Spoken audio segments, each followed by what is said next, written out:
Shalom. First and foremost, I want to give all praises, honor, and glory to Yahweh, Bahasham, Yahushai, Bahasham, Recha Kodesh. Double honors to the elders and the apostles of Great Millstone, and peace and blessings to the elect. And today we're going to go into the book of 2 Chronicles, the 3rd chapter.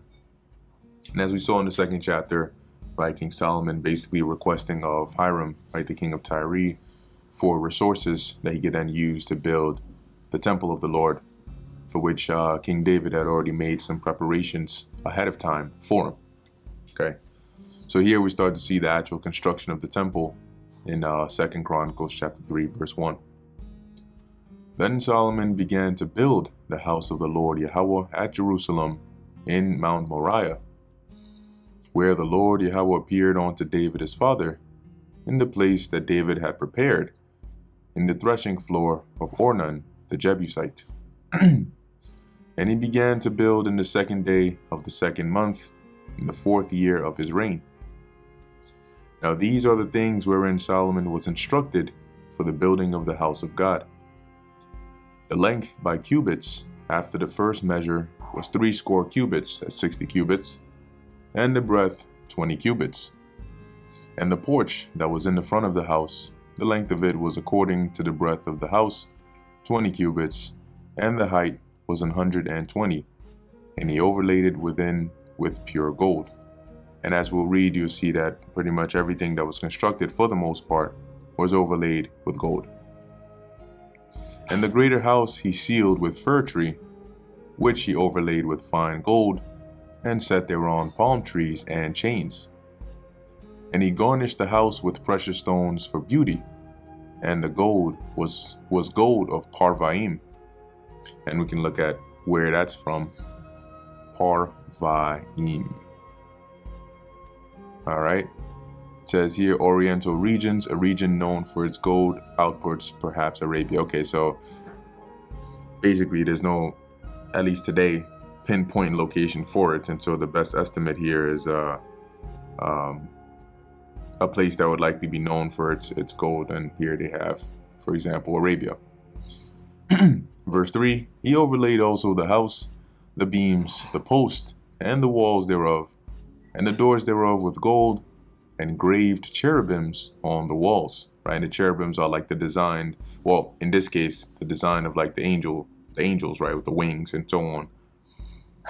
And he made the most holy house, the length whereof was according to the breadth of the house, 20 cubits, and the breadth thereof 20 cubits, and he overlaid it with fine gold, amounting to 600 talents. And the weight of the nails was 50 shekels of gold, and he overlaid the upper chambers with gold. In the most holy house, which is the Holy of Holies, he made 2 cherubims of image work, meaning they were sculpted, and overlaid them with gold. So as you can see, they didn't actually build these things with gold. They built them, constructed them, sculpted them, and then they covered it in gold. And the wings of the cherubims were 20 cubits long. One wing of the one cherub was 5 cubits, reaching to the wall of the house, and the other wing was likewise 5 cubits, reaching to the wing of the other cherub. And the one wing of the other cherub was 5 cubits, reaching to the wall of the house, and the other wing was 5 cubits also, joining to the wing of the other cherub.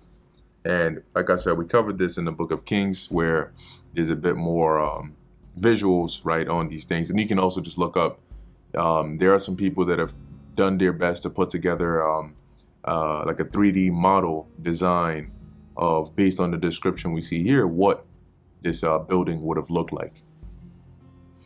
The wings of these cherubims spread themselves forth 20 cubits, and they stood on their feet. Their faces were inward. So you can imagine them likely like facing each other. And he made the veil of blue and purple and crimson and fine linen, and wrought cherubims thereon, being the design that was on the veil was of cherubims.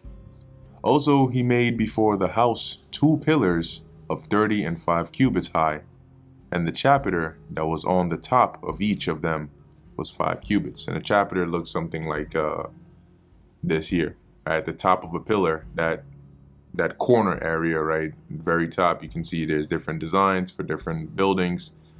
So that is what's known as like the chapter. Interesting, right? I think, if I'm not mistaken, I think this image here is coming from a YouTube video, and it's probably, it looks like it's the GMS homework channel, GMS the milk, maybe not, maybe I'm bugging, but let's see. Okay, maybe I'm tripping, but the background looked like it. There's a channel, if brothers are interested. It might still be up. Let me see, GMS the milk.